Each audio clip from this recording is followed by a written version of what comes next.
penyuluhan kakak. Sebelumnya izinkan kakak memperkenalkan diri. Perkenalkan, nama kakak Indah Fadila Maulina. Kakak mahasiswi semester 3 di jurusan keperawatan di Politeknik Kesehatan Kemenkes Bengkulu. Di sini kakak akan menyampaikan materi korupsi yang ada di sekolah. Sebelumnya kakak bertanya, ada yang tahu apa itu korupsi? Ya. Baiklah, kakak akan menjelaskan apa itu korupsi. Korupsi adalah suatu bentuk ketidakjujuran atau tindak pidana yang dilakukan oleh seseorang atau suatu organisasi yang dipercayakan dalam suatu jabatan kekuasaan untuk memperoleh keuntungan yang haram atau penyalahgunaan kekuasaan untuk keuntungan pribadi seseorang.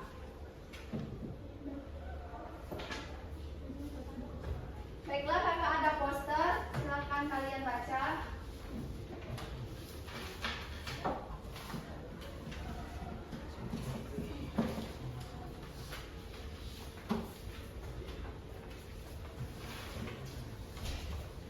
Selanjutnya, bagaimana korupsi bisa terjadi?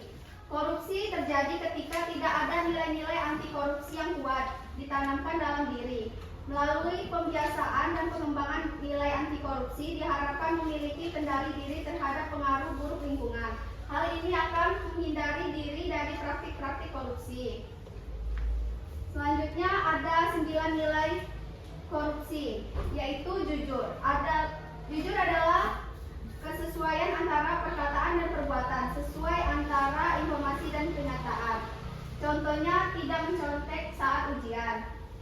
Yang kedua, peduli. Sikap keberpihakan kita untuk melibatkan diri dalam persoalan keadaan atau kondisi sekitar kita. Contoh, membantu teman dalam kesusahan. 3.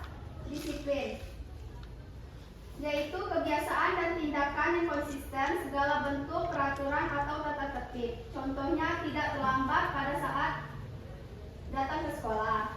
Yang keempat, mandiri, adalah sikap yang memungkinkan seseorang untuk bertindak bebas, benar, dan bermanfaat. Contohnya, belajar tanpa disuruh.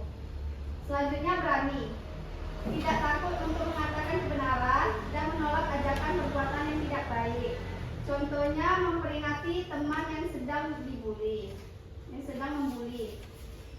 Selanjutnya, kerja keras, yaitu kegiatan yang dilakukan secara sungguh-sungguh tanpa mengenal kata lelah, pantang menyerah, dan tidak akan berhenti hingga tujuan yang dimiliki tercapai. Contoh tindakannya, belajar sungguh-sungguh. Selanjutnya, tanggung jawab, sikap dan perilaku seseorang dalam melaksanakan tugas dan kewajibannya. Contohnya, mengakui kesalahan yang diperbuat. Selanjutnya, adil. Adil adalah suatu sikap yang tidak memihak atau sama rata. Contohnya, tidak memilih-milih teman. Yang terakhir, sederhana, adalah bersahaja. Sederhana berarti menggunakan sesuatu secukupnya, tidak berlebih-lebihan. Contohnya, menyisihkan uang untuk ditabung. Selanjutnya, itulah materi dari kakak. Ada yang ingin ditanyakan?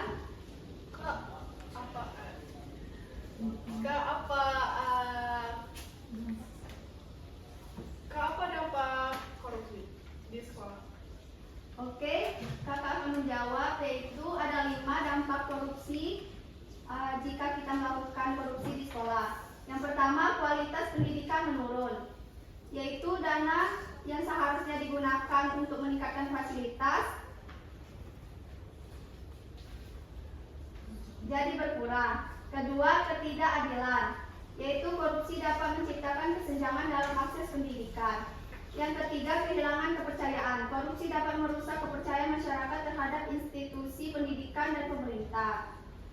Yang keempat, budaya korupsi. Praktik korupsi yang terjadi di sekolah dapat menciptakan norma negatif. Yang terakhir, dampak psikologis. Siswa dan guru merasa dirugikan akibat korupsi dan mengalami stres dan demotivasi. Secara keseluruhan, korupsi di sekolah merusak fondasi pendidikan, berdampak luas pada masyarakat. Terima kasih, Kak. Oke. dipahami adik-adik?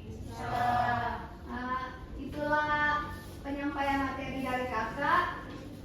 Jika ada kesalahan kakak mohon maaf, kepada Allah saya mohon ampun. Wabillahi taufiq wal hidayah. Wassalamualaikum warahmatullahi wabarakatuh. Waalaikumsalam warahmatullahi wabarakatuh. Même dans un sommeil éternel, j'étais censé t'aimer, mais j'ai vu la scène.